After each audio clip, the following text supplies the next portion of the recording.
right. Okay. Yes. Good morning, good afternoon, good evening, ladies and gentlemen. Welcome to another meeting of the Hong Kong Philatelic Society and the Hong Kong Studies Circle, sponsored by FIAP once again. And of course, I'd like to thank Jasmine if she's actually listening. Jasmine is our secretary, that she had to do all the work arranging the links, send me the links, and then she gave me a password this morning just to log on to the official channel. So I'm very, very thankful for that. And I'm also very thankful for all of you to attend to the meeting in these difficult times. I know there are lots of things you can do. Maybe you have your appointment for a jab this morning or this afternoon, and you have to miss it or change the date. Anyhow, so okay, so I think we have a few people who have prepared something to say today, and I think. What I should start is I would like to start actually doing something just to correct a blunder which I made last time when I presented about the registration rates in registration fees. I really would like to thank Richard for pointing out that I actually missed something while looking through all the government gazettes about the change of the dates of change of registration rates. So maybe what I'll do is I'll just share my screen.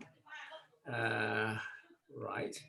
I just like to share my screen, but I'll skip most of it because can you see?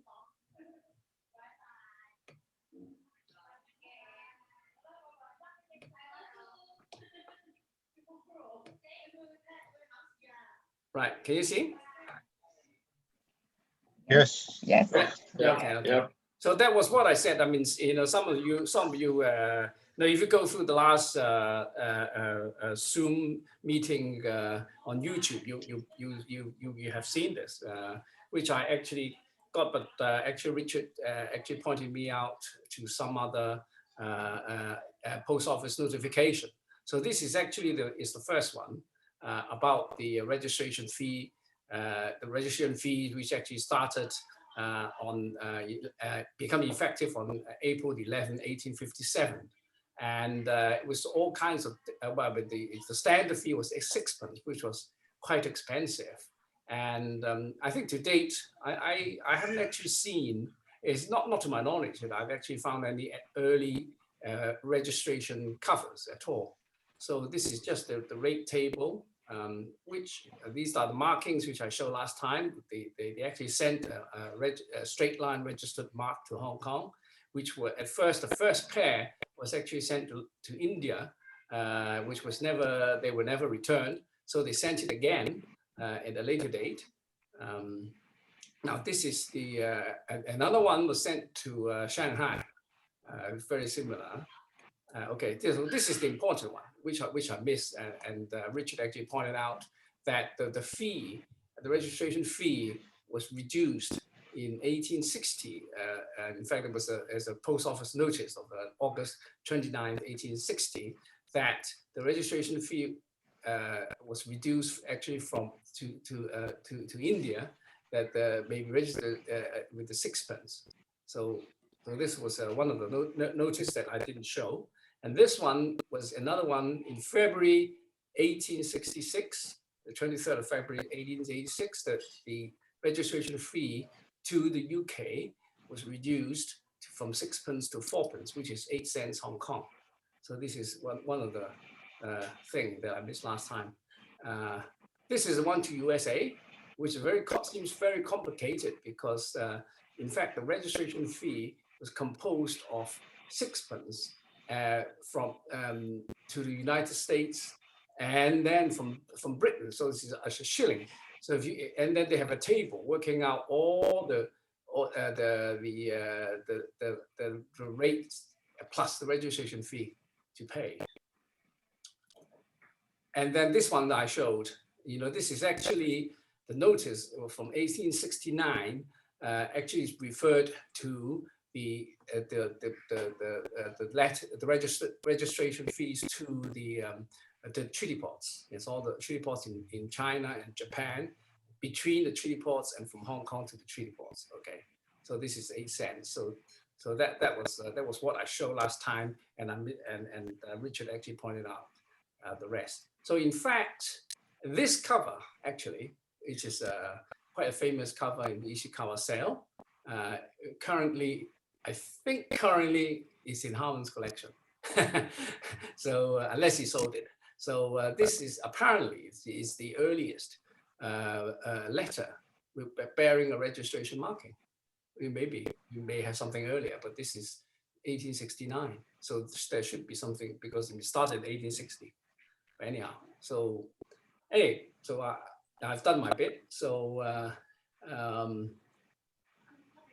I shall stop sharing, and then maybe Richard, you've got something to say next?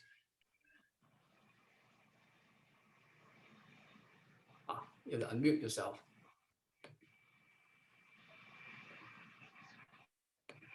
Yeah, thank you. I also have an error to correct. Okay.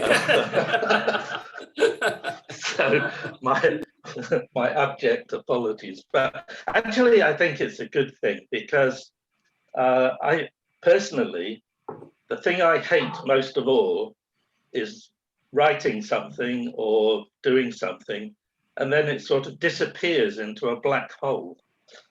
So feedback. In my case, it came from BM Wong, yes, and John Tang.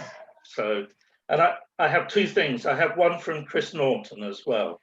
So if you bear with me, I'll do Chris Norton's first. Okay. And which is quite a short one, and mine is a little bit more lengthy, but should be all right. If that's okay. Yeah. Okay. So what I'll try and do is, oh, no, I have to, oh, no. First of all, let me try and share my screen.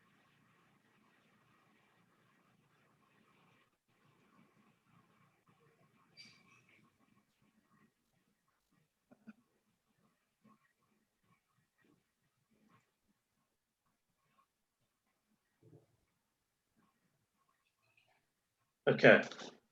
Can you see this? Yeah. Yes. Okay. Well, Chris sent this to me. Unfortunately, he doesn't have any video or whatever, so I'm doing this on his behalf. So I hope I don't mess it up too much. Anyway, this is the registered letter that he gives details of on the right-hand side. It's the size F with an insurance schedule, and it's dated the 24th of September 1906, which is quite late. Sent to Bombay, half ounce rate, 4 cents, and on the reverse there transit at Tuticorin of 6th of October, and then an arrival in Bombay, 10th of October. The sender was a Parsi merchant in Deva Road. Anyway, the important thing with this is that the red arrow points to a reversed and inverted year slug in the GPO registered CDS. So you can see that it says 90 instead of 06, which is confirmed by the registration hand stamp above. And Chris would like to know if anyone else has examples of this 1906 error, and I guess any similar errors. I will now stop sharing that one. I don't know whether anybody has any comments on that. We're all going to have to run to our Victorian cover collections and check for that date. That's right. Yes. You often miss it. Indeed, Because, indeed. You'll be focusing on the registration marking, you see, and seldomly you look at I think it would be quite, well, I mean, certainly There must be others, other I think. examples, yeah. Okay, so let's move on to my apologetic presentation.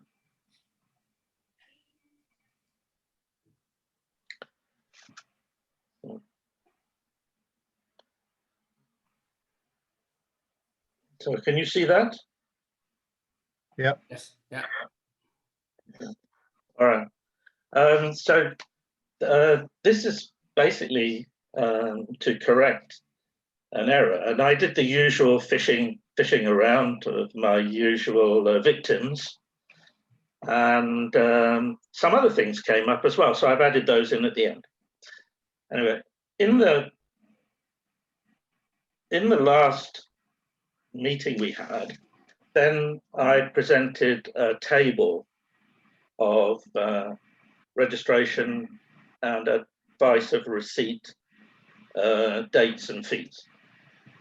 And BM Wong and John Tang pointed out to me that in my post-war table, the first advice of receipt was 30 cents, which came into force on the 1st of April, 1948. And that was based on the post office notices. And the thing that I got wrong was the preceding line, because there was also an advice of receipt before the 1st of April 1948.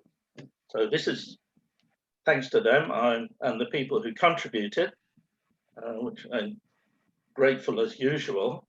Then let's put that right. So first of all, let's have a look at a few items that were sent to me, which were very interesting to me and helped solve this problem. So the first one, going clockwise from the top left, then I asked people if they had any covers or AR cards or anything else. And Ingo, quite cleverly in my opinion, pointed out that he had some AR markings on registration receipts. And two of them I've included here. And you can see them at the middle and the left. The dates are the 15th of January 1946 and 30th of January. So 15th of January 46, there was, at least at the GPO, an AR service. And the AR marking on these items are the Proud type AR7, and Proud has an earliest date of the 15th of January.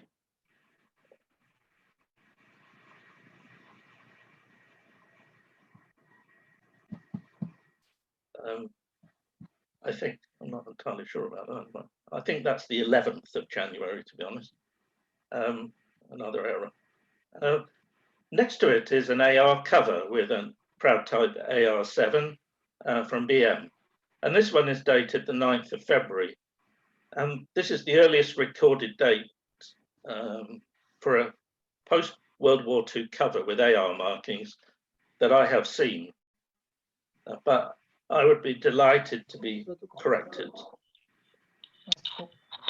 And you can see with this, it's covered to China at the 8-cent rate and the 25-cent registration fee. The AR fee was paid on the card with adhesives. So moving on, BM also sent me an AR card. But this AR card is quite interesting in that it was at GPO and it's dated the 4th of March 1946. But in fact, this is a card from the Great Britain postal stationery, overprinted Hong Kong. And this is the earliest recorded date for an AR card, as far as I know, and it is the only known one, at least to me, of this kind of provisional type. Also, interesting to note, the C5 Postman Beat Chop in red, with Wiglow Street, which is, from my memory, between Central and Sheng Wan.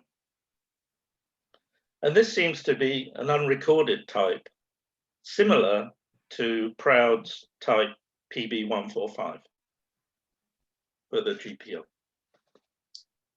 So from this provisional one, the earliest they were RB8 was the stationary number.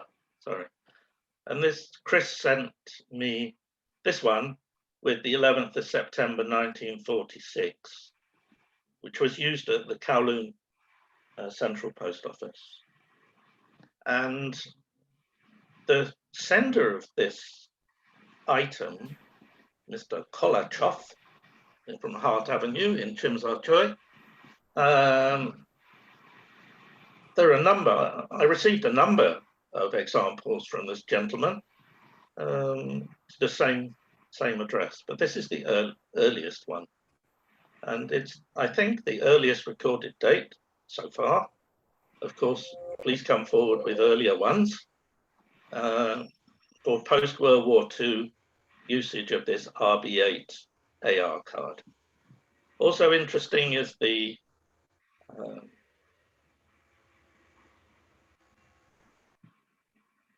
post-war use of the K1 Postman's Beat Chop, Proud type PB41, and this is an earlier date than recorded by Proud. So, summarizing this, then we can, a bit of a chronology, we can say that Proud's date, sorry, I got the date wrong on the earlier slide. The earliest recording date in Proud is 11th of January. And Ingo's registration receipt has the same AR marking, type AR7, of the 15th. The earliest recorded date for AR cover is 9th of February. Earliest recorded date with a provisional AR card was the 4th of March. September the 11th was the normal Hong Kong stationery form. And then the 1st of April 48 is the first PO notice that I managed to find and report last time. So the conclusion of this is that although the first PO notice relating to AR services after the war was 1st of April, then the registration fee obviously increased from 25 cents. All of the AR cards I showed earlier have 25 cents adhesives on them. And so it seems clear that on the same day that the registration fee changed to 30 cents, so did the AR fee. So therefore, at some point before the 1st of April 48, the AR service with 25 cents was reintroduced for the Hong Kong public. But while of course it's possible it was at the same time as registration was reintroduced, which was 24th of October 1945. This is not necessarily the case and certainly not proven. But what we do know is that the AR service was reintroduced at the GPO, at least, on or before the 15th of January 1946, based on what I've shown you above. So the simple question is can we improve this date? From my own files, I understood that the first major delivery to Hong Kong of postal stationery and all sorts of other stuff was on the much delayed Blue Funnel Line steamer Menelaus, which arrived in 29th of January 46. And while this is consistent with the ERD for the provisional type of AR card, it doesn't fit in with BM's earliest recorded date for an AR cover. So perhaps the provisional GB stationery was sent out possibly by air at an earlier date, and the new RB8 forms arrived on the Menelaus. This purely conjecture. I've tried to check this further. So the correction, for what it's worth, is as shown here, that after the war, registration started on 24th of October 45, and the advice of receipt at 25 cents per item started from 15th of January 46 or earlier. So that corrects my error. So, but I received a few other things from people which were really interesting to me, and I hope of some interest to some of you. So I'll go through these now quickly. So the first one is, as Andrew said, AR services were introduced in Hong Kong on the 1st of April 79. And during that earliest period, the AR fee was paid by an adhesive affixed to the cover or item. And then this changed. The AR fee adhesive was no longer placed on the cover, but it was fixed to an AR form, what like the one shown on the right-hand side. The last recorded statement about having adhesives on cover, arguably, is in the 1902 Postal Guide. And this form shown here, kindly contributed by KK Ho, is dated the 29th of March 1902, and it was used at the GPO. And this, I think, is the earliest recorded date for an AR form in Hong Kong. So this needs a little bit of clarification, but if anybody has anything earlier than this date, then please jump to the front. So that was the first thing that I received from KK. And then I received something else. And then this is the AR form that I showed you just now was replaced by an AR card.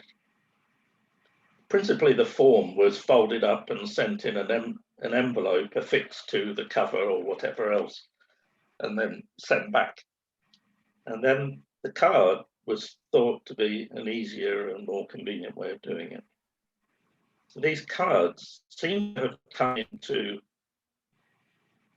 use in 1930. So again, in the postal guides, I actually have the 1929 one, then that refers to a form. And the earliest recorded date shown here for a card, so thank you again, KK, is the 25th of April, 1930. So the basic question is there a 1929 AR form example out there or earlier AR card?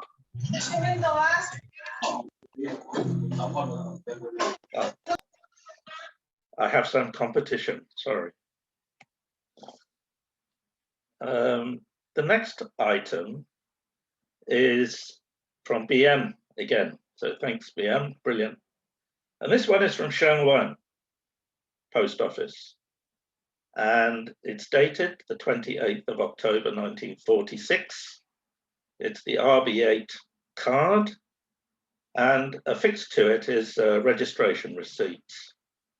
And this, as far as I know, is the earliest recorded date for these AR cards being used at a branch office. Interestingly, it has an unknown, or by my very poor eyesight, unrecorded AR marking. Also of note is the interesting C4 Postman beat chop, which was used in the Bonham Strand area in Western District. And this is an unrecorded type. So when I looked at this AR card, and then I spoke to Chris Norton, and he did a bit of digging around, and I've sort of plagiarized that and produced this here, because it seems to me that there's an awful lot of missing information that hasn't been properly recorded, which is not surprising, I suppose. But moving to the next slide. Oh, sorry. Yes. Then post-World War II, it's rather surprising and quite disappointing in a way that our contemporaries or people in the past did not really take huge care in recording what was going on. And the information on registration and AR is rather incomplete. So if you take the sort of first post-World War II branch offices, then in this, I've got 9 of them there, including Kowloon, which is sort of case on its own. But you can see here there are dates and figures in black and red. Red is what I found out for myself, and where I couldn't find it out, I used the information Chris provided me from Proud. So, for example, all the reopening dates, I think we know, but the earliest recorded date for an AR item, as of this minute in my files and so on, for Kowloon is in 1950, which is 5 years later.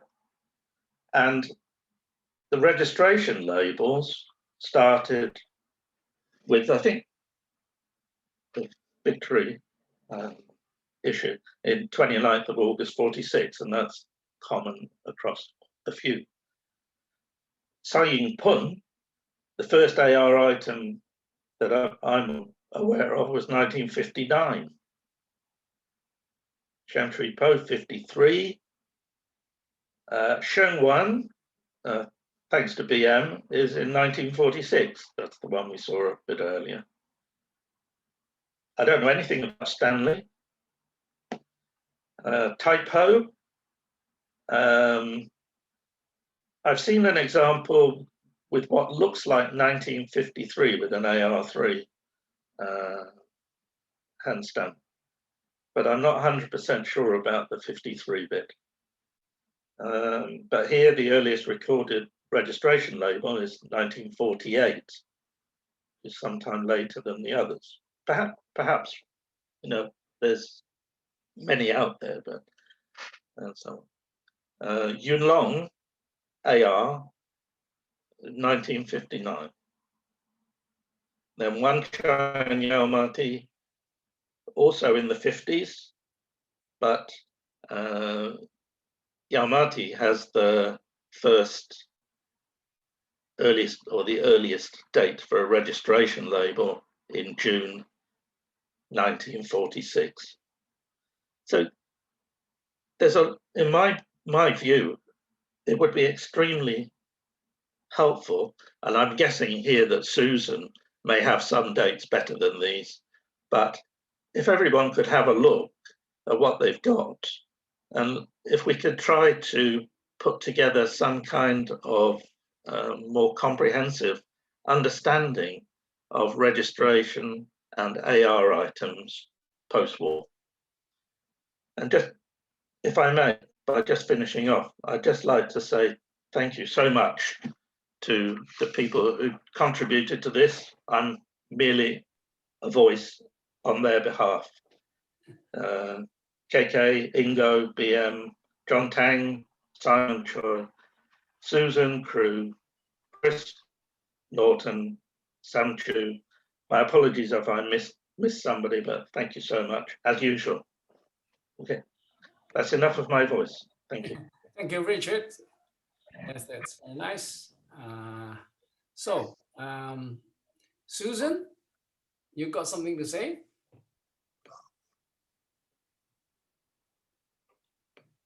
You're muted. Unmute. Share screen. Yeah. And oops, here we go. Slideshow. And from the beginning.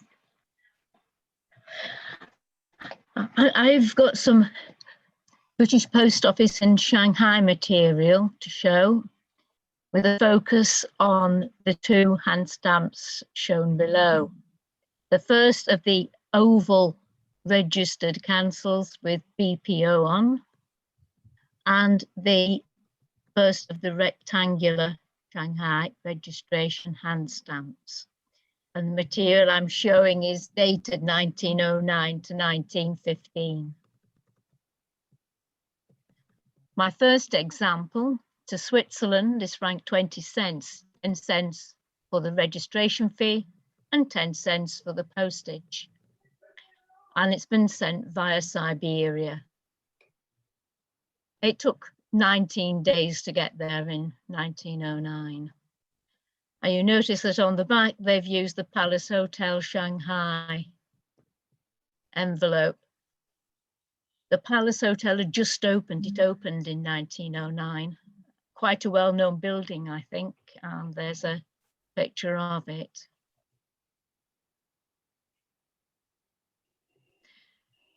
The second item, Germany, again endorsed by Siberia. This one only took 17 days, posted in 1910.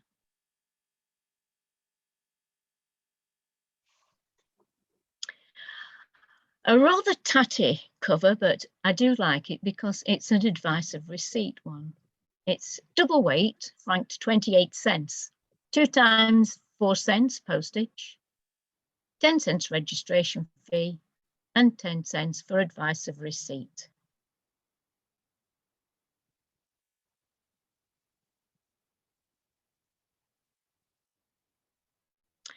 An incoming one to Shanghai from Liu Kung Tao, posted on the 14th of January and arrived in Shanghai a week later. It's particularly interesting because if you look in the bottom left-hand corner, it says D. Clark and Co., Weihai Wei. Duncan Clark, a businessman in Weihai Wei, was the postal agent. And both of the post offices were in his stores. He's presumably writing to Shanghai about meat supplies.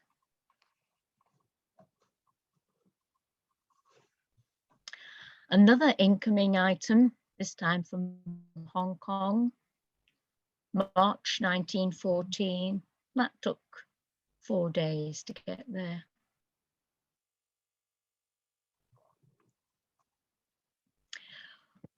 One from Hankow that passed through Shanghai. This is dated October 1914. So as I'm aware, the Trans-Siberian Railway was open at this time, but it was subject to delays. And so they've endorsed this via Suez. And it's gone through Shanghai, Hong Kong, and then the Suez Canal, and took 52 days to get just from Shanghai to Bristol. It's a double weight item, so you've got 8 cents 2 times 4 cents there.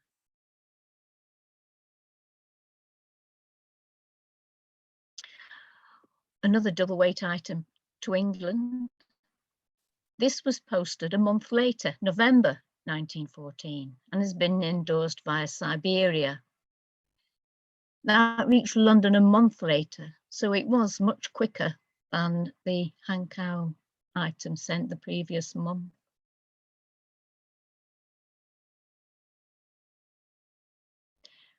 Finally, one to Rotterdam, Holland.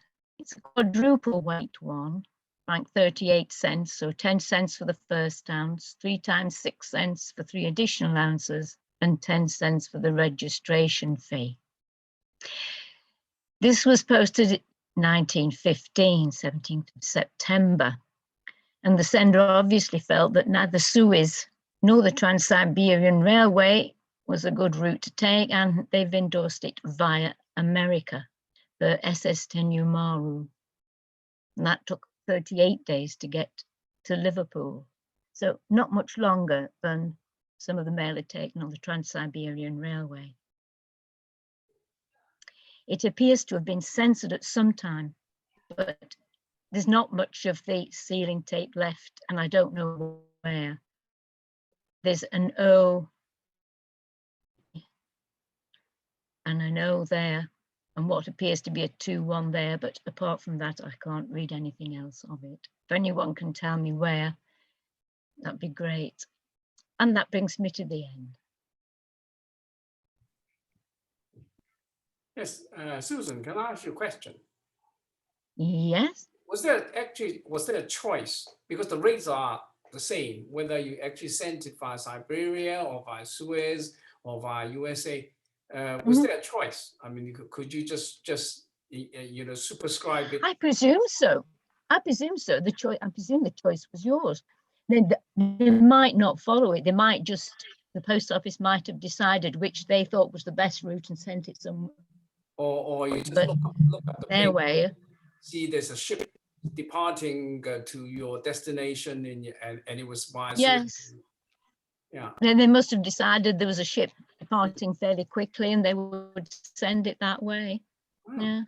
okay. So it's quite interesting that you But it's show, interesting, 3 different routes. yeah, but around almost the same time. Hmm. That's right, yes. That's Yes. good. It's great. It's great. Hmm. Any questions from anybody? No? I know that Ian's going to follow up on this regarding the Shanghai stuff that he showed me. Yeah. Good job I showed first then. Go on, Ian. Your turn. All right. So actually, this is perfect. Leading on sort of from that, let me see if I can share my screen. Okay, can you all see the Shanghai marking page?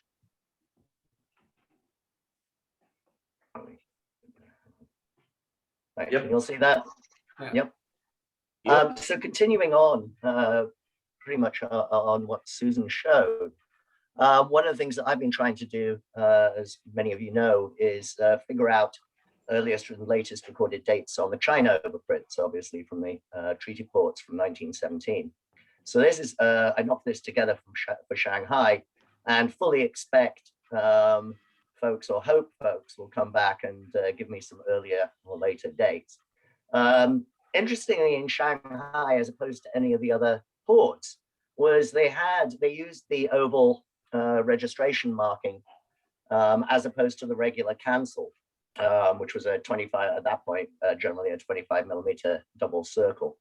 I've never seen to date a cover where they have not used the oval registration cancel on registered mail. I'm not sure why they used that at that particular agency as opposed to anywhere else. Obviously, it was sent to Shanghai in 1904, and I'm not sure again of the earliest recorded dates on that. But the current earliest recorded date for any of them that I show is January the 8th, using Index C. There were 4 indexes used on these.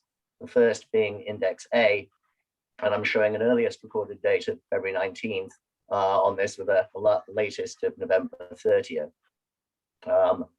The index B, similarly, February 24th, currently showing less than 50 reported. Again, this is only referring to uses with the China overprints. Obviously, there are many more on the unoverprinted stamps prior to 1917. The next is index C. Again, I show a January 8th earliest date on that.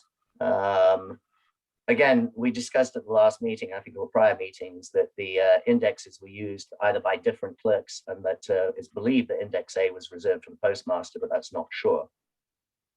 And then finally on this, the index D, I'm showing a somewhat later date of April 18th on this, and that for some reason there are much fewer surviving covers, it appears, with index D. The interesting thing on this item is the found open or torn security tape on the sides. On the actual covers themselves, the RA rectangular registration hand stamp was sent somewhere around 1907. I've been trying to get into the Postal Museum in London to look at the GPO proof books for a while, and I'm hoping this summer when I get back over there, they'll be able to do that. The interesting thing about this cancel this hand stamp is that there appears to be two periods of usage. The first, according to Schoenfeld, was January 8th to October 22nd, and then the second from mid-1921 to August 22. Currently, I've recorded an additional 6 covers after the end of that first period, October 22nd, leading up to April 9th, 1920. Chris Norton speculated that it's possible a cancel was misplaced or defaced. But certainly there is, for some reason, it was not used during the period of mid-1920 to August 1922. Now there are a number of 4 covers that I've recorded so far where that hand stamp, which is usually in black, is recorded in violet, and those dates are actually on the website. During the period, so the first, as an example of the first use date, and again, I'm showing a January 8th, 1917 earliest. This is somewhat early from on March the 7th, going to Colchester in England. Winch Brothers were stamp dealers in the UK, and thanks to them, there's quite a few surviving covers from these correspondents. The R8 in violet, as I say, currently I've only found 4 examples. And I'm hoping that others have some examples that they can send to me. This particular one was from Shanghai to GB in September 1920. The second period of use again I'm currently showing September 13th, 1921, earliest date, and August 4th, 1922 latest. And again, not too many examples of these. This is not the greatest example in that it's actually been hand colored in March 17th. They then moved to, or during this period where the first cancel wasn't used, there appears to have been another cancel. No idea when it was sent out or even if it was done in the UK. But there's 2 varieties of this. It's a smaller boxed hand stamp where there's a serifed R in use. And these only appear on the China overprints. Again, I don't know when this was sent out, and I'm going to try and find some information on that. It's sort of split. There's 3 different or 3 various varieties on this. The first, which is the in violet with the serif R, where the top and the bottom of the R clearly touch the frame. There's less than 10 of these recorded so far. Again, I'm hoping you'll help out here. And I'm showing earliest dates of June 1, 1920, up through September 8, 1922. The second type is, and this is not quite as clear, is similarly, but the serif R does not touch the frame at all, which leads obviously to speculation that there were more than one hand stamp. So far, I've only found 3 of these. From May 27th, 1920, and to one that's somewhat illegible, but I believe is around December 1920. And then the final is, again, where the top and the bottom of the R are clearly touching the frame, i.e. the same as the first of this group, and that where it's appearing in black. And I'm recording that from March 24th, 21 to November 19, 1921. And again, not too many of these, less than 10 so far that I've found. Finally, and this is unfortunately a poor example, finally, the R10 in violet, which was basically a registration hand stamp where Shanghai was in upper and lower case. I knocked this together quite quickly, unfortunately, and didn't manage to get a nice clean example of that to show. There's less than 25 of these reported.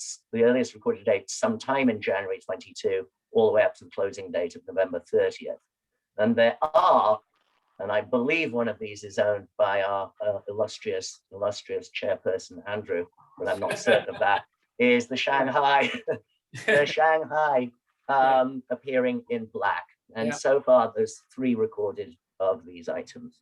So it's interesting to me, most of the other agencies, with the exception of Port Edward, use the regular R8 box registration hand stamp. Port Edward, of course, used a much larger one. And then Shanghai, presumably because it was larger and they were going through these things at a rate, had all of these different types. And basically, that's about it. But anyone who has anything, please send me scans, send me info.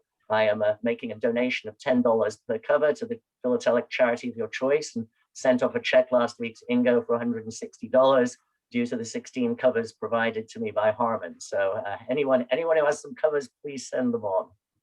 Any questions?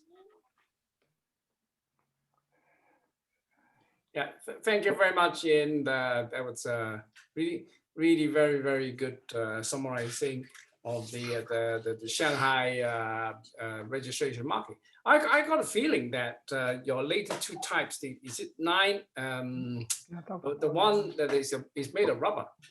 It looks like it's a rubber hand stamp instead of a steel. Yes.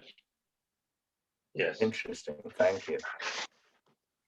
And those got very distorted, so yeah, difficult to say whether it was a unique. Sometimes it's difficult to see whether it's a unique stamp, Yes, it's run right, or it's another one that's just become horribly distorted. Very cool. Yes, I'm sorry, Charles Chan speaking.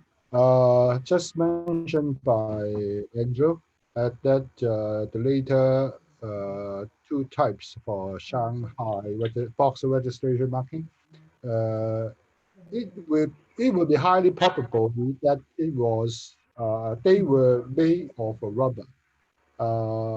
Because I've seen several examples that well, particularly though that one in wallet pool one, that is a type 3 one. That is well, the outer frame is wavy.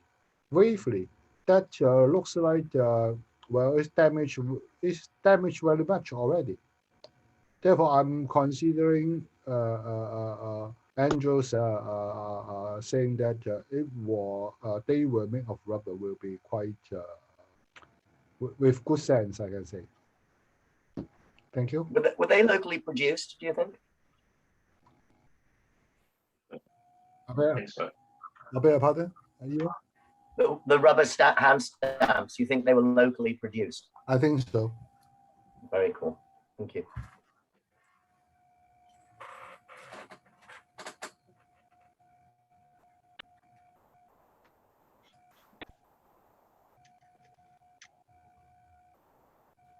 right. So any more comments or questions?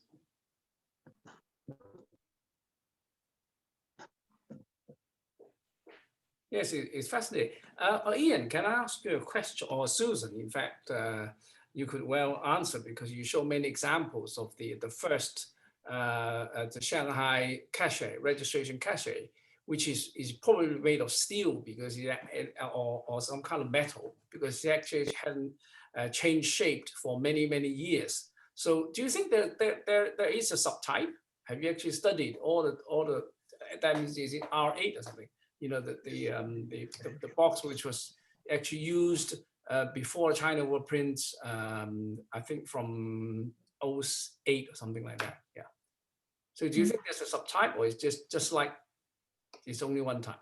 Because it was certainly very distorted by the end of about 1912 or 13 or something like that.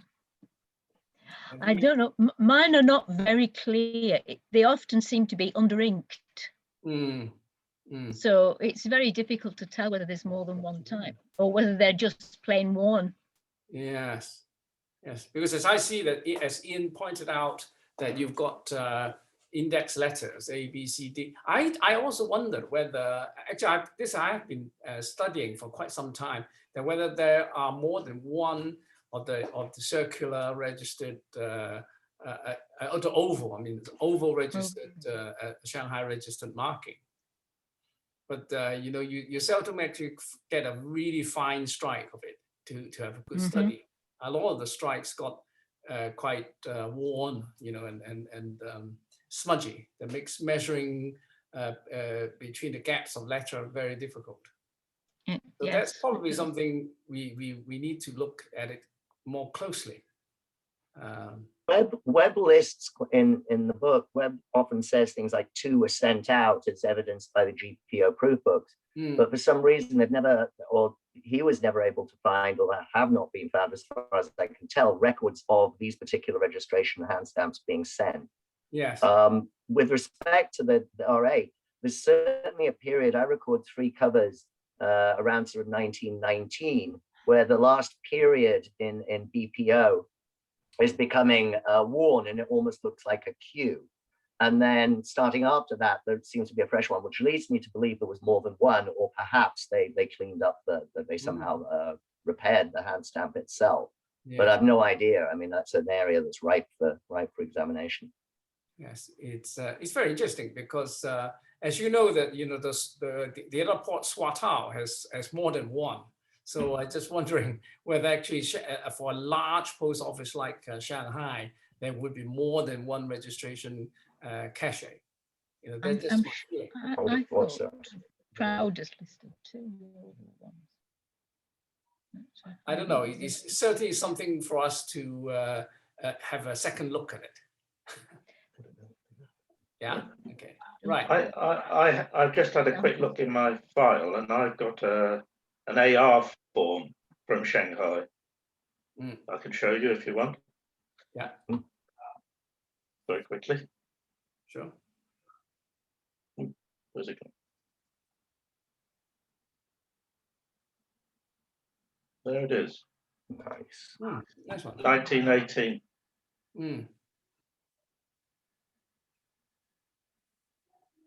Sent to England. Yeah. Yes. You can see there it's Great Britain Bureau in Shanghai. Yeah. Oh, someone doesn't approve. Who is it? Anyway, there it is. Yeah. Good. All right. Good. Thanks. So now, I think Charles there. Yes. Yes. Yeah. I think you've got something to show, right? Okay. Okay. Prepared something, right? Yeah. Yeah.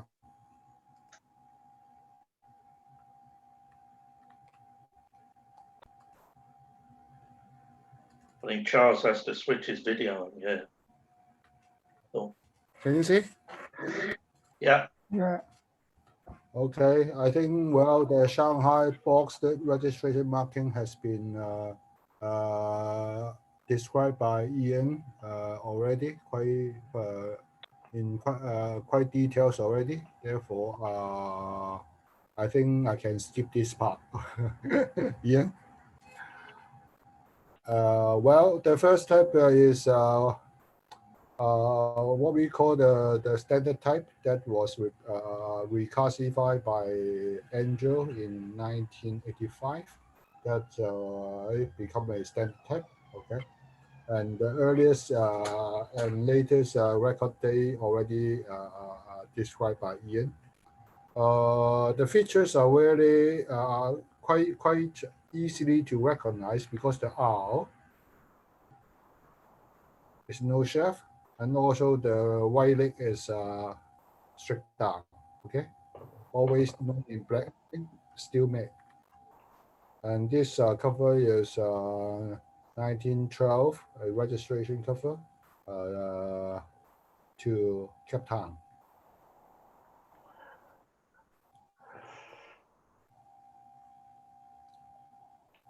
The second type will be described by the, Ian already. That is with a lowercase letter, and the R is very thick. Okay, would be a rubber made chalk. I think locally made. It goes to sewage, and interestingly, it was overpaid by 3 cents. Totally, the total flank stamp in China overprint is 35 cents. At the back is with 1 cents. Therefore, totally it is 35 cents. But it will be just a AAA letter for 3 ounce. First ounce will be 10 cents. 6 ounce times 2, plus the registration fee, 10 cents will be 32 cents, overpaid by 3 cents. It was a trans-Pacific, take the trans-Pacific route across the US and go to London and then to Europe, to Switzerland. At the back it is with London marking. 聽人講緊啦，未講，未 show 嘢，冇時間 show 又下一次啊。The third, it is the third type that mentioned by Andrew in 1983, firstly reported. The R is with shaft, okay, and Ian has described it in detail. He found there's several subtypes.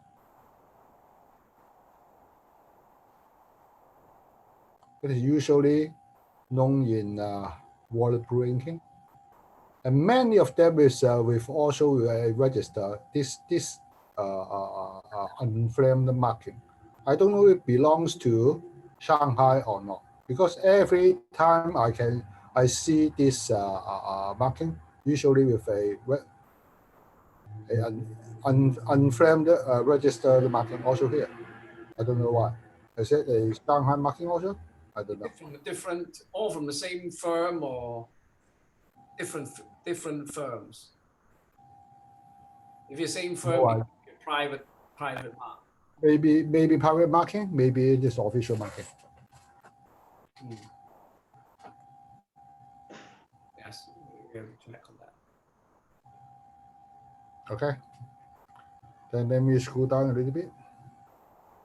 And also for the Amoy box registration marking, there will be two types. One type will be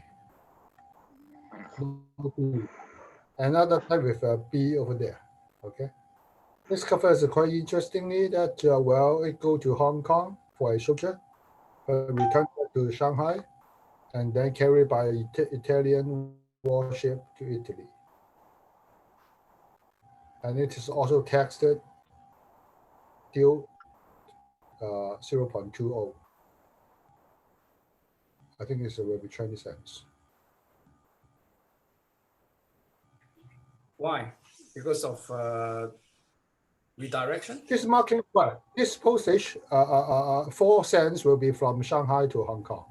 10 cents will be the registration marking, but it goes out Hong Kong to Italy. It will be subject to UPU rate. Yeah. Therefore, it charges 10 cents plus the penalty of 10 cents. Therefore, due for 20 cents. Yeah, just a redirection, right? Yeah. Because it was redirected from Hong Kong to Italy, Turin. Actually, it is the letter go from Amoy to Hong Kong, and then go to Shanghai, as he mentioned. Okay, still within the inner port. Okay, inner port rate of process. But later on, from Shanghai, it go to Italy. Then it will go to UPU, subject to UPU rate.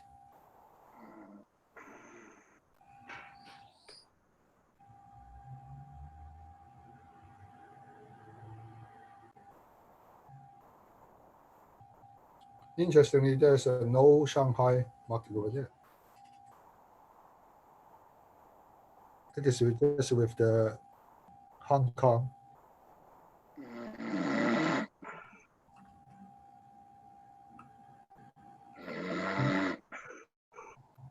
Who's sleeping in that way?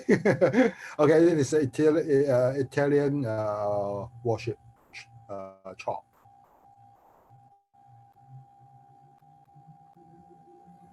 Any question on this cover?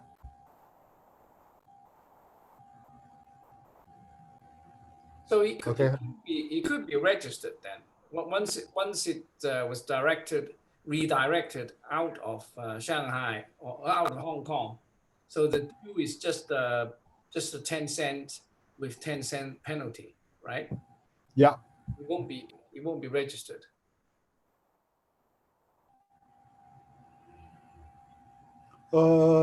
If it is carried by the Italian warship, I don't know. I don't think it will become Yeah, it's not a registered. registered more. Otherwise, it certainly would be more than 20-cent due. Yeah. Or 20. Yeah.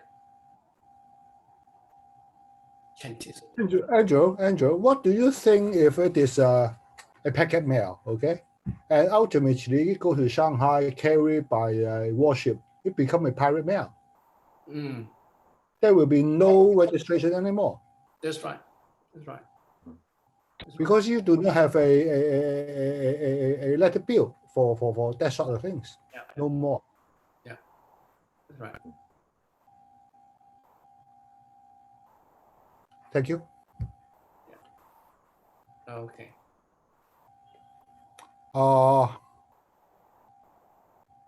This one is a subtype using in the warship water city in Amoy. Okay, and the feature is so simple. It is with a P over there. Can you see?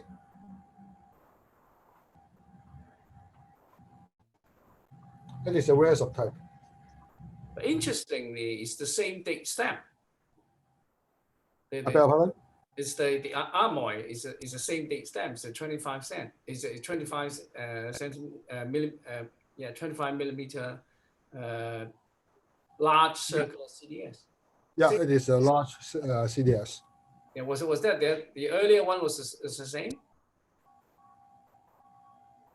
Go back up to the first type. The Amoy to Italy. Yeah, it's the same type. Is it the same type? No, this type is without B. I know. No, I'm talking about the CDS canceling the stamp. CDS. You see the same type? Yeah, it is the same type. It's a large one. So that was taken from presumably the main post office, the consular consulate post office in Kulansu, over to the city, and to the side. Maybe there was more than one cancel. Could be. I think usually they sent them out twos. Yeah. Because if the A. This is A, yeah. It is index A. It is index A. This one is the index B. Yeah. Okay. And number B as well. Yeah. Well, that's very interesting. Yeah, try to compare whether it's the same cancel or different. Different. Yeah. Index is different. Okay. I can't remember whether there are actually two of the large circular, like 25 millimeters CDS. Yeah. I'm not sure either. Yeah. So you could check it out and measure whether it's exactly the same or at certain period it was swapped. That was taken over to the city side, and whereas the consulate post office would use the you go back to this under can't be 16 is always the line, you won't be the smaller one. And Charles, yes, can we just have a look at the previous one for the Handstamp?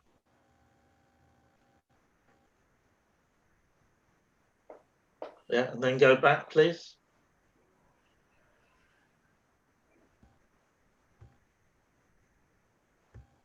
better. Yeah, cool. Well, not now, but I'm not sure where I got these notes from, but I know that on January 11th, 1907, the GPO sent 1 25mm cancel to Amoy, 2 to Canton, 1 to Chifu, 2 to Swatow, 1 to Lukung Tau, and 1 to Port Edward. Per the GPO proof book, there were 2 CDS sent to Amoy. I think the index A and B would be common, but the index E and F was rare.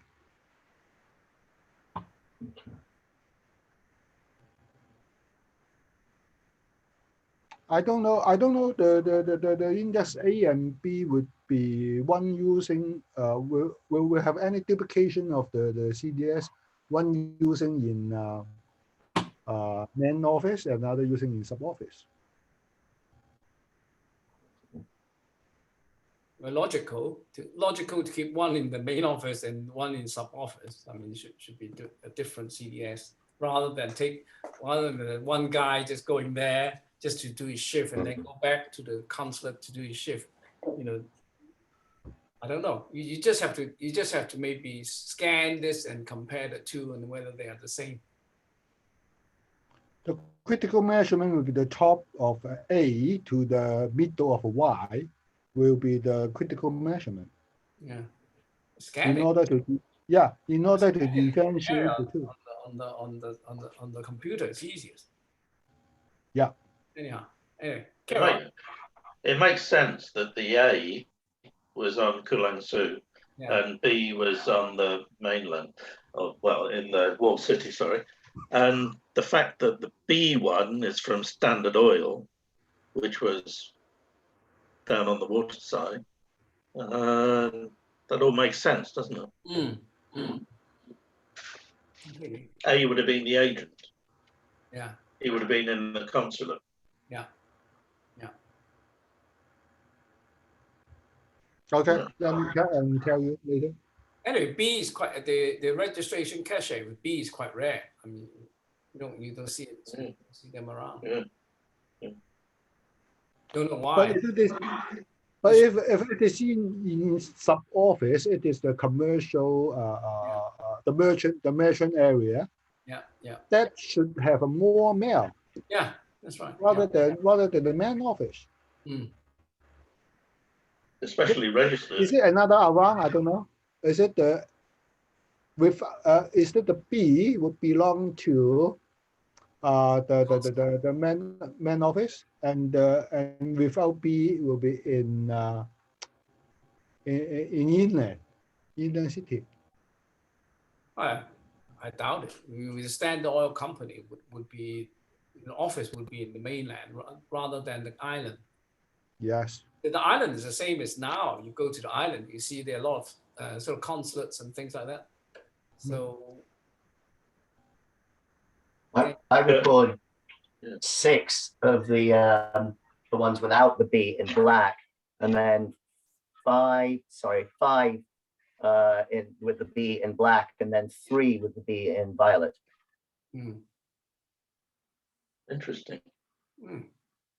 Well, it would be interesting to see the combinations of the ones that Ian's got, i.e., what are the date stamps, and who are the sender and receiver.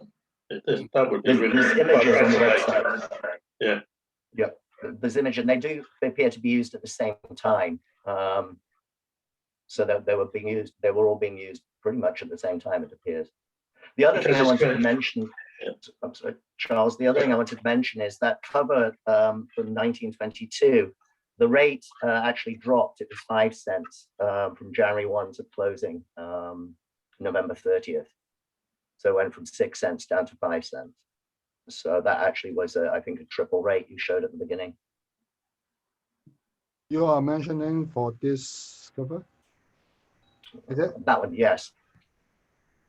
Yeah, 1922, the rate dropped from 6 to 5 cents. I can't find a appeal notice for that. I don't know. No, there's been some controversy over the years. I know in your website there are a few covers that show it this way. Yeah. Mm-hmm. The other confusing possible confusion would be between these two offices is did for that one, yeah, for that one, did Mr. Gooden, or whatever his name is, did he post it from his home or did he post it from his office? It's not, it's never easy. Because most of them lived on the island, Yes. Kulangsu, and therefore the consulate was closest, and from his office, the in-town post office would have been closest, of course.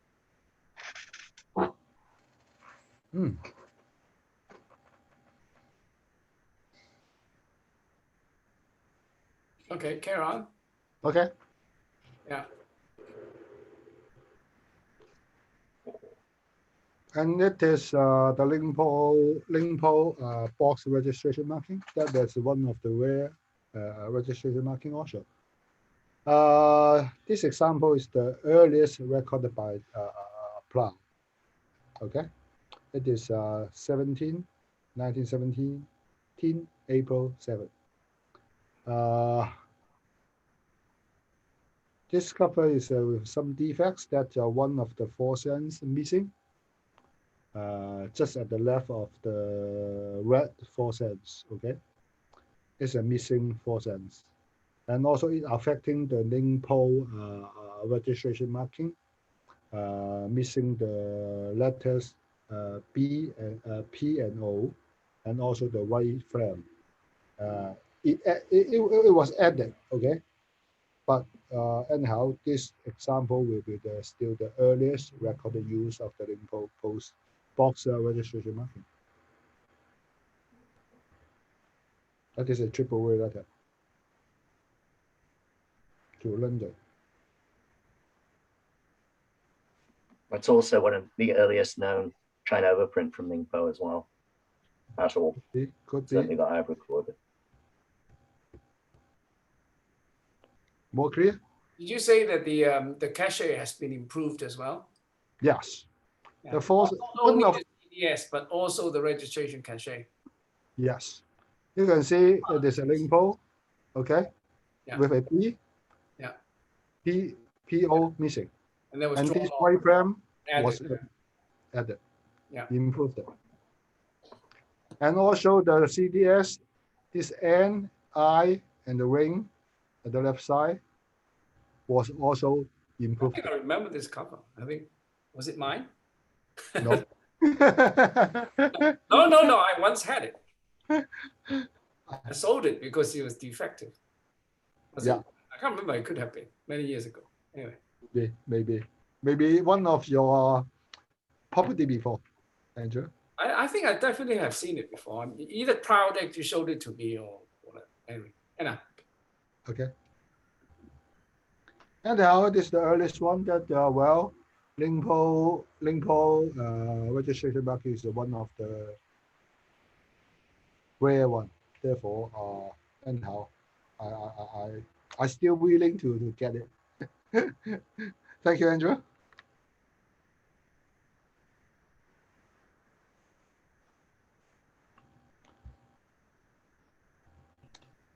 This one is the Hi-Ho box registration marking.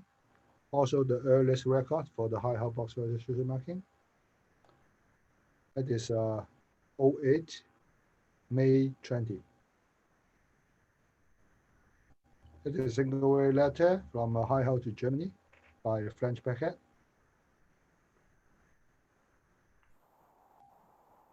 Interestingly, Frank 4 cents paying the inner port rate for a pirate ship letter from Hi-Ho to Hong Kong, and also 20 cents for UPU rate for the first ounce, and also plus the registration fee 10 cents. Therefore, it totally paid 24 cents.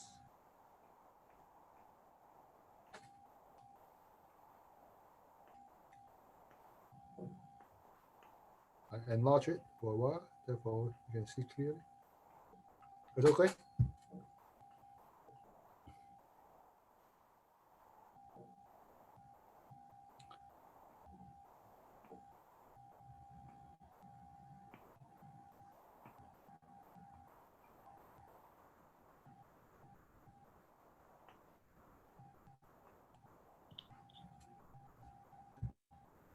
Any question on this cover?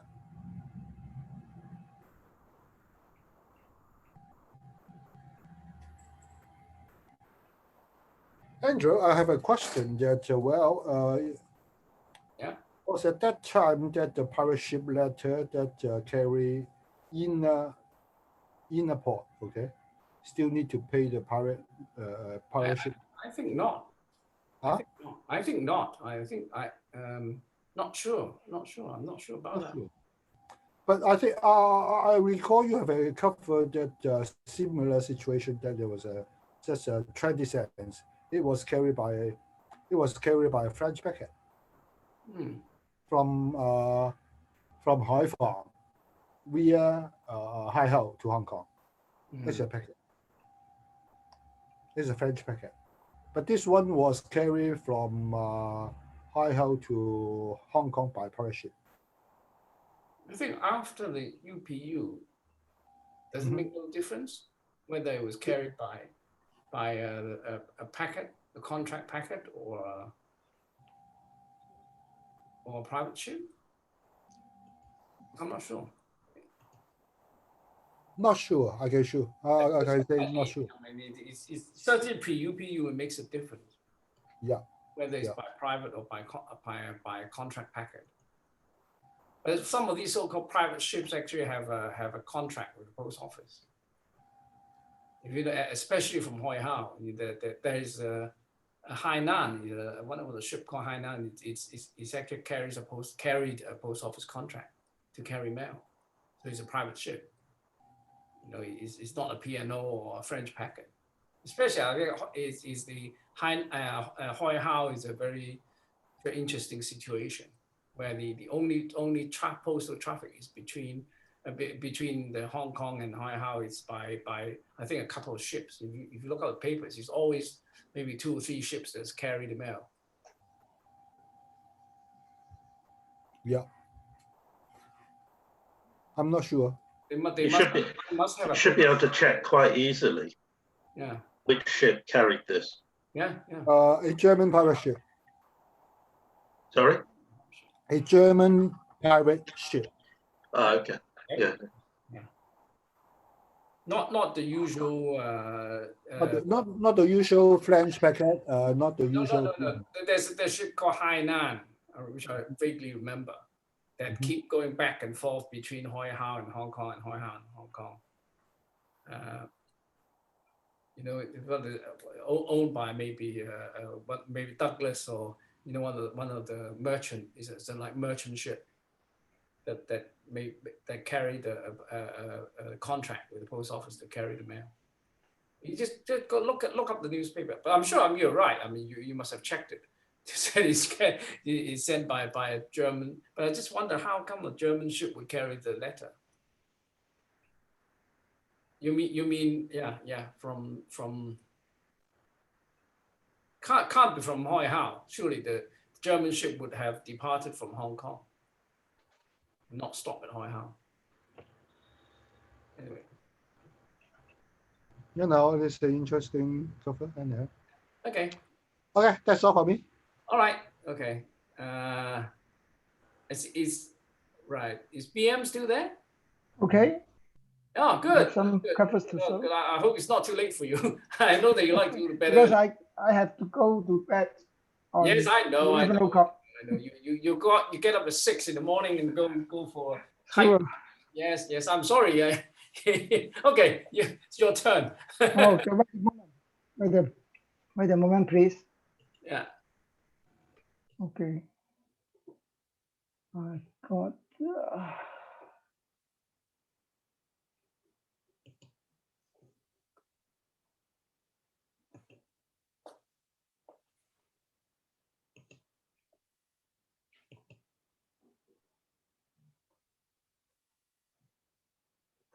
Can you see? Mm. Yeah, I shared my 5 branch registration constraint, registration constraint Hong Kong. Yeah, the first one is the current branch. Current yeah, used in 1923 is the first year of this constraint. The cover go to Germany. First raise 10 cents and second raise 6 cents. Registry 10 cents, total 26 cents. I think the ERO cash rate may be the area used in Kowloon PO. The second one, WB branch is the Shangwang Post Office. This is a company to be seen. Yeah, this is used in 1923. Go to China. Any no extra, nothing to be mentioned. Come on. The third one is I think this interesting. This is the saying pun. Although it the cancels look here, but you can see the PUN. And this is the saying puns Taiwan CDS used in 1916. According to Proud, the post office is opened in 1940. 1914 also is early use in the registration. Cash-rate. Go to England with arrival. But the fourth one, not clear. The 1J, WNTSAI. The 1J. This is also the first type of CDS in 1J. Used in 1929. 4 cents to China and 10 cents for registration.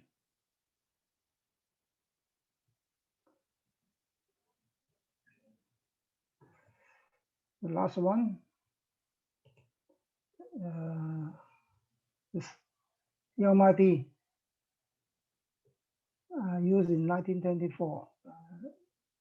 It may be the early use of this country. The same principle, very to be seen. Not common. Any question? That's all myself. Very interesting that there's actually the style of the branch office registration cachet. This is the early to the cachet. GPO one. 5 branches. Post PO. Yeah, the GPO one, the large GPO one with the Hong Kong and including GPO. Do you think that some of these caches were taken from the GPO with the wording of the branch office inserted in the space between Hong Kong and the number instead of the date. Yeah, or maybe the cache maybe made in Hong Kong. Adapted to become a branch office registration cache. Yeah, yeah. And not Possibly. specially made per se. For each, if you look at it, every But one is very you similar. can see the Kowloon and The the Kowloon is the only one which is different. different. But for Wan Chai, Yeah, Yamati, Saing, very similar.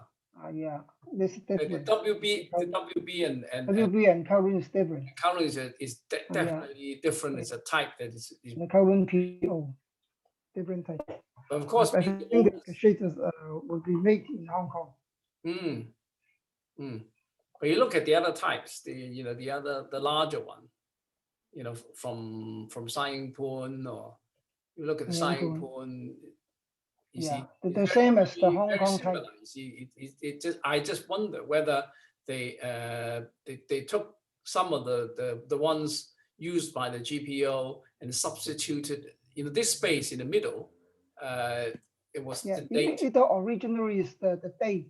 Yeah, and then they substitute the letters The date, of the but branch. replaced by the name of the branch. Maybe. Doctor, your guess maybe Well, it's just a guess. I mean, a guess. I mean, you have to find the original ones from the GPO just to compare with. Yeah. Great. Okay, that's all. Nice stuff. Nice stuff. It's not easy. These the branch office registration caches. Very nice, PM. Yeah. Just a crazy idea. Is it at all possible, or is it incredibly stupid, that all of these small branch office covers were accepted as registered in these small branch offices, but they were all stamped in the post office? A GPO. Yes. Possible. And therefore, that's why they all look very similar. Yeah, they could have. Yeah, stamped because and back. I don't know whether they trusted. The clerks were all quite low level clerks in these branch post offices. Just came to my mind. I don't know. Yeah. No idea. Well, the stamps were definitely cancelled at the branch office, but they could have been sent with say maybe with in a bag, in a special bag, and then sent to the GPO for processing and numbering. Exactly. Interesting. Excuse me. If it is in that case, all the registered mail of the branch just with stamp cancelled, and then sent to the GPO for adding the registration marking. I don't think it is necessary for the GPO to make several chops. Yeah.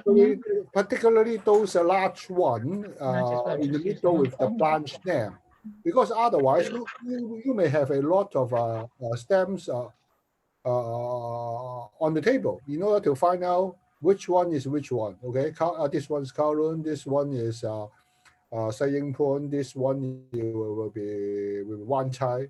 I think it will be quite complicated. I think you're right. Charles. Yeah. For the GPO Hong Kong, if all the registered mail were handled by GPO staff, then they just chop the registered Hong Kong and write the and then write down the number. True. And the True. registration book. True. It is in the, well, it will be in the sequential order. No need to have a so complicated. Mhm. Therefore, I tend to believe every branch would have their own registration logbook and registration handstamp in that way. Yeah, sure. But I think the cachet, the chapter may be made in Hong Kong and Yeah. delivered to the branch post office. I agree. Yeah. I agree with BM's saying that, well, it was supplied by GPO Hong Kong, okay? And maybe Yeah, as sure. Andrew saying that it may adapt in the middle date, removing it and then Yeah. add the branch name over there. Most probably, yeah. Yeah, and Yeah, I every, agree too. yeah, I agree. every branch office will have their own registration logbook Yeah, sure. in that way. Yep. Okay, good. Thank you, BM. I mean, it's a very Thank you all. display of covers. And, I'm sure you have a lot more, but I don't think you've got time to show it. Oh, he's sleepy already. Sorry to keep you up so late. Anyhow, anybody got anything to show? I've got a few things, Andrew. Ah, yes. Duncan. Duncan, go on. Go ahead.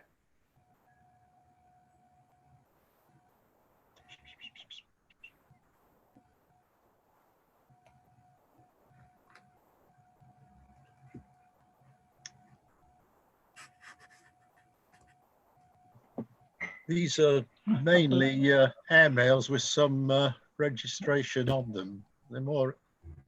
The first one's rather unusual in having both the red and the black ink cancelling the stamps. Initially, I thought the post office had wrongly used the black ink and then used the red, but under a glass, it looks more like the red went on first, wasn't very clear, and the clerks applied the black ink on top of it. But on the registration slip, he's definitely just used the red ink. It's off the Lazelle experimental flight in 1932.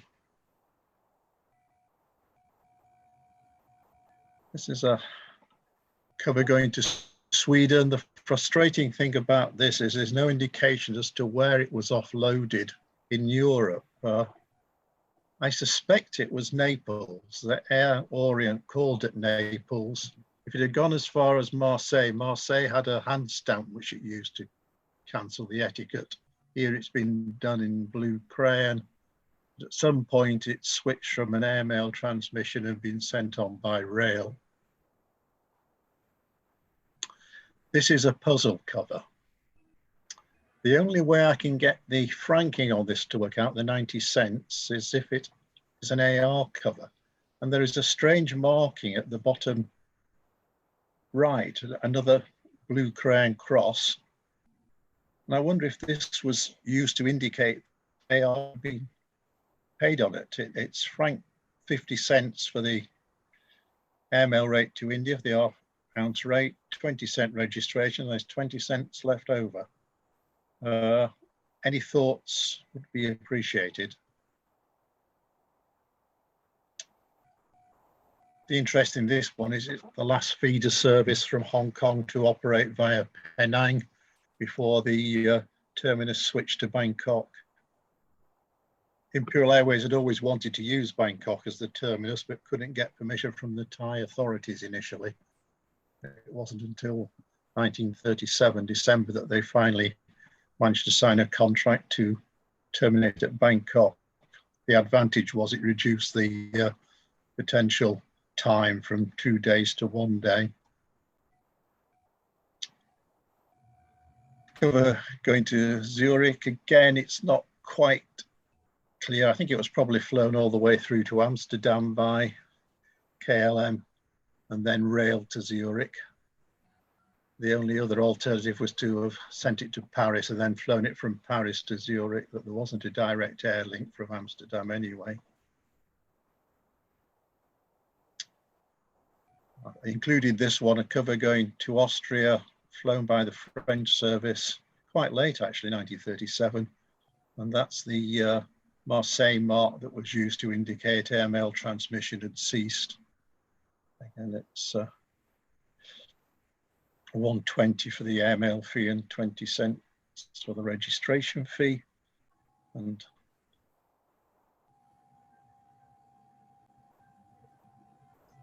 I put this in simply because it was a delayed cover and rather nice, colourful franking, but the flight was very late leaving Hong Kong because the Hawaii Clipper had been delayed inbound by very severe weather in the Pacific and had been stuck at Honolulu. So it actually left Hong Kong a week after it had been posted. But a triple weight item with a 25-cent registration fee. And somebody realizing that it was cheaper to send mail by Air France in September 1939 than by Imperial Airways. When war broke out, the Imperial Airways rate to Europe went up to $2.20, but Air France kept theirs at $1.50. So this cover is franked at the $1.50 with a 25-cent registration. It's rather nice in having the perfin stamps on it as well for those who collect these things. So a few airmails with registration added.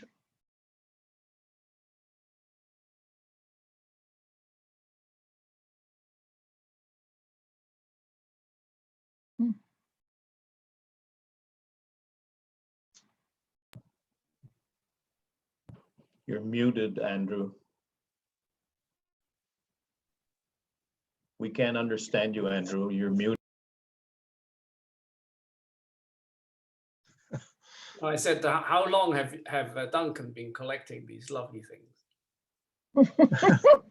Half a century. I don't know.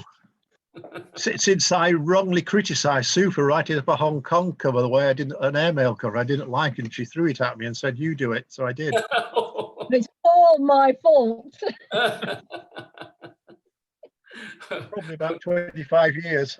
Yes, I thought so. Yes, because really, you know, that the first one with the red registration cachet and overstruck by the black is really the first one I've ever seen.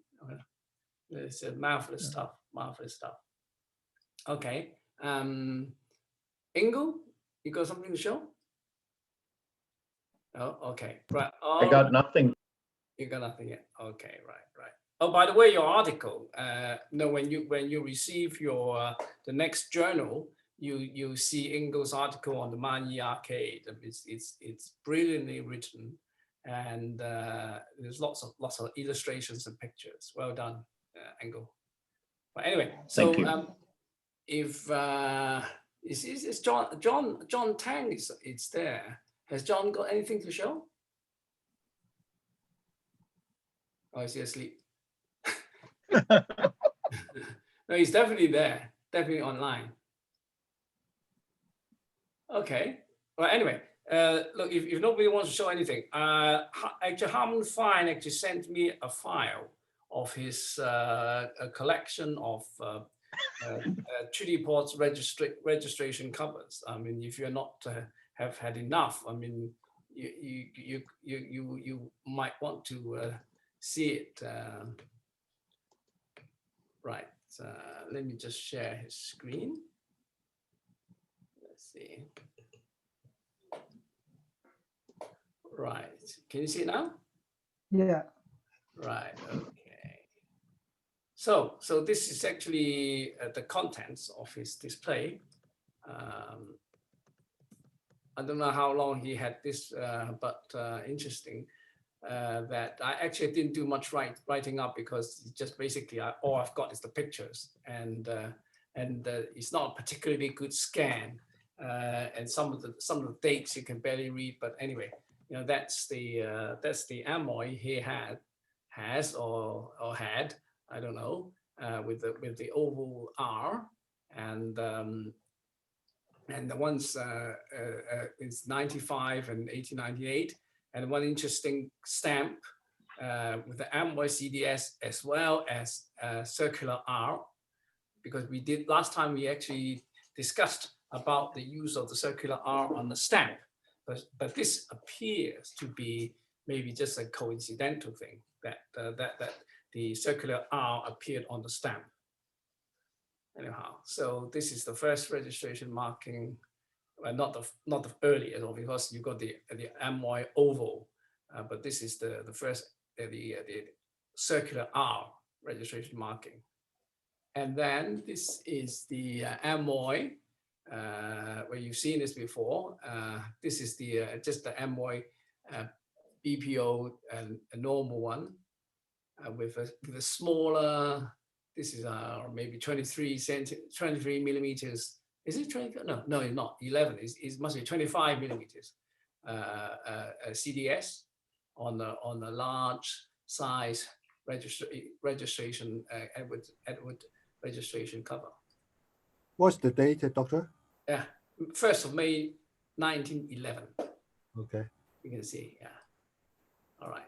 So Canton, I think this is either half a cover or he showed half a scan. I'm not sure. That's exactly what I got. So maybe it's just a half a cover, or maybe he's such a large cover, he's only showing me half the scan. Anyway, this is a Canton cachet. And this is from Shifu with the circular R in 1907, and then later on with the Shifu stand type registration cachet on quite a late date, November 1922. Right. This is Fuchao, with the circular R and the box registration marking. Okay. And then the Hankow, the same again, with the circular R and the standard box registration marking. And the funny thing about it, Hankow is the one with the slip registration. Actually, it's the same marking actually struck on a piece of paper. And it's just like a registration label. And it was used for some time. Not particularly hard to find, but if you see one cheap, grab it. But this one's got a stamp missing. So I'm sure Ian probably got some better ones. But this is not easy. I think that does it actually do you get this in purple as well? I'm not sure. I can't remember. Yeah, it came in a violet hand stamp actually onto the cover, and then it came in a violet label, and then this one is the label in black. Label in black. Yeah. Which is more common, black or violet? The violet label actually is certainly on the China over. Again, I don't know prior to the China overprint era, but China overprint era, the violet label is the most common. I record, I think, about 8 in the black label, about 15 in the violet, and then about 8 in the violet hand stamp. The same hand stamp. Yeah. Same hand stamp, all identical. Different color. Yep, as far as I can tell. Okay. Right. Good. Thanks. Right. So this is the Lukung Tao with a very nice stripe of the box registration marking on another registered cover. And Ningpo, yeah, you get the Ningpo. Interestingly, the circular R struck in red instead of black. Do you actually find the one in black? I'm not sure. But you do get a few. I've seen a few on the registered stationery envelope with the same red R, Ningpo, and then this is very interesting item, actually, with the Ningpo registration marking, and not the clearest, but I think it's got clogged up by dirt or something, and of course it's because the HMS is a free franc to England, to a Mr. King. Now, Mr. King is a very interesting guy. You see on the post office, the GPO post office book, he often sent out by G. King. It's just, I'm sure that many of you would know some of his history of this guy, but he's certainly an important person. And Port Edward is a typical type with a large box marking. And Shanghai, again, with a circular registered R. Same thing. And Andrew? Andrew? Yes? Charles speaking. Yeah. Can you go back to that one pot network? Oh, yeah. This one. Is it made by rubber? No, I think it's made of steel. I don't know. Ask Ian. Ian might know. I don't know. I mean, I think it's Because in the later days, it become unclear. Maybe very unclear. Yeah. it just clogged up, or maybe just got dirt and clogged up. I think it's probably it's probably made of metal. I won't say steel, maybe metal or maybe brass or whatever. hard materials. Hard material, yeah, yeah. But how come in the later days it become so unclear? Just worn out, basically, might be. That's my guess, pure guess. Or maybe we could have got clogged up with dirt, and that's why it's just like a smudge. No, because usually the middle part, okay, of the handstamp is unclear. Mm. You mean the Edward, EDW, middle part? Yes, the middle part, okay, from the pot. Yeah, usually you can see the flame. Mm-hmm. And the middle part of the letters, yeah, almost missing. I don't know why. I don't know. Show me some examples. Yeah, certainly the ones I've seen. But by the late 1920s, there's really terrible strikes. I mean, there's very few decent strikes of that handstamp that I can see. I would be surprised it would be made of rubber, because if you made of rubber, it would be just going to be like the Shanghai one, which you get the shape, the thing would changed completely. Instead of maybe some letters missing, it's more likely to do wear and tear. I don't know. Well, anyway, the Shanghai is the standard. So this one, you see, that's in you've seen so many times already, with the types of the uppercase and lowercase letters. And this one, what would that be, Ian? That would be the serif R, right? Yeah. Yeah, it's not too clear. And the Philatelic. Now this is interesting one. This is the most, in fact, this is most interesting. The one that I actually, find very, very interesting amongst Harman. Well, always covers are nice covers, but which I like to have. But this one particularly interesting. That you can see this one is the Philatelic with the 2 dots. But look at the date. Wow, so late. Yeah, exactly.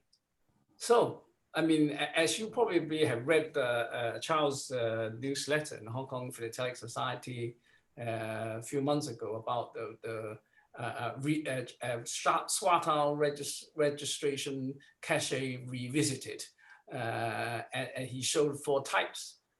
Usually with the China overprints is usually the late type with only 1 dot here. And this is of the early. I think is the first type, right? I don't know. You call it Churn 1. I don't know. So that's quite interesting. Can you enlarge the picture? Yes, I can, but it's not that clear. You see, is it big enough?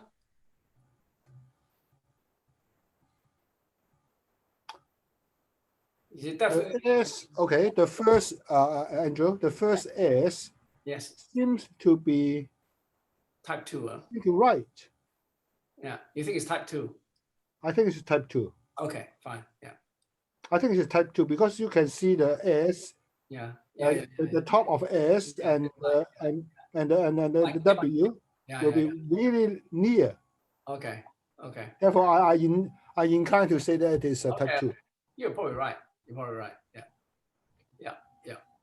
But you know, that's the best I've got, because I mean he sent me a PDF file, and he tried to convert that into a picture. It's not that easy.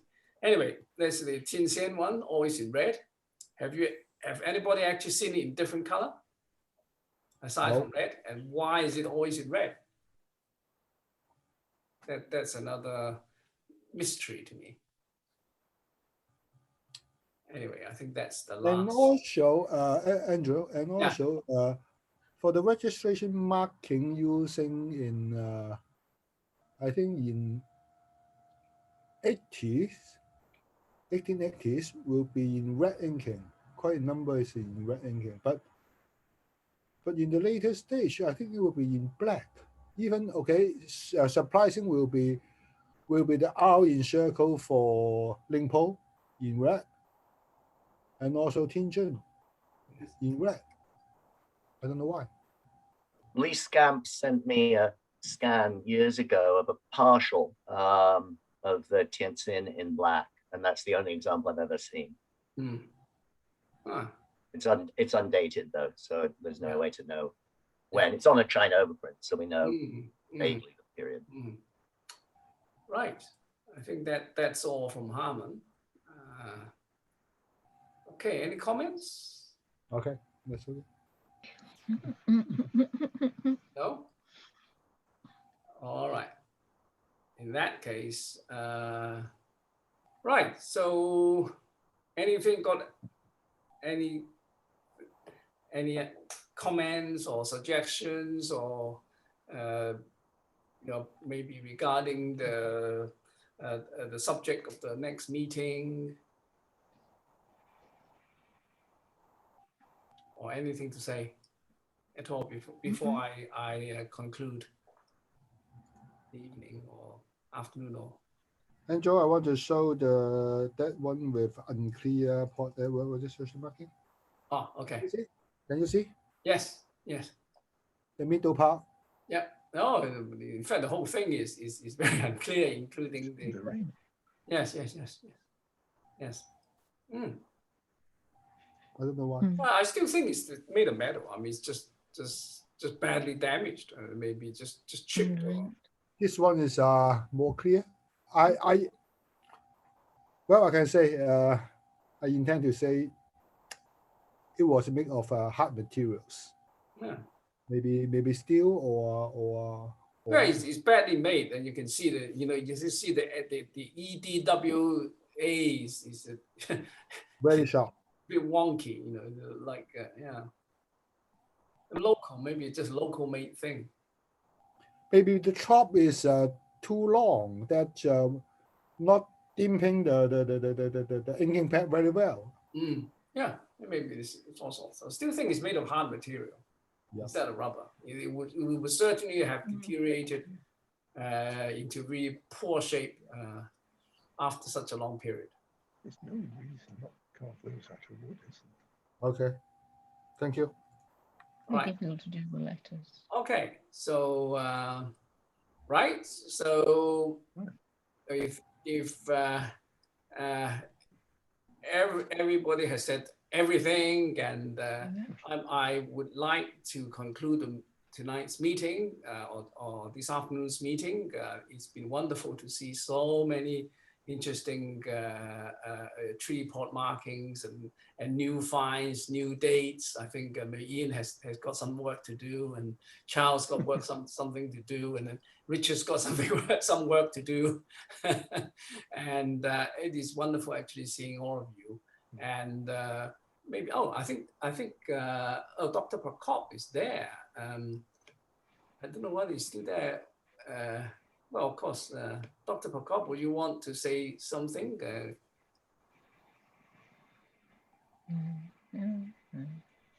Yes, good evening, everyone.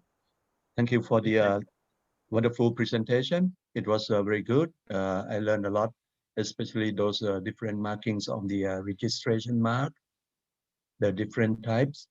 It was quite interesting. And hopefully you all will keep on doing it and I'm look forward to that articles that you mentioned, that will have more details on it.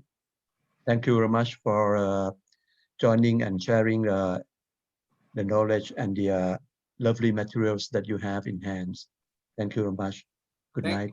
Thank you, Dr. Prakop, for allowing us to use the FIAP facility to do our meeting.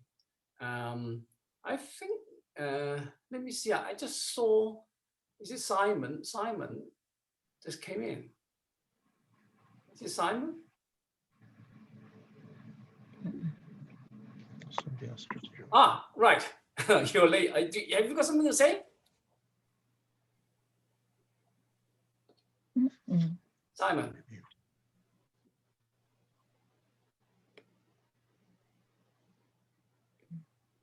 Huh? Here. He's searching around the computer, I think. Oh, he's just browsing. Okay. Well, in any case, Trying to find out his file for sharing. okay. Too many things. Too many files to share. Okay. Right, he's not answering me. Let me just. Simon. Yes. Are you there?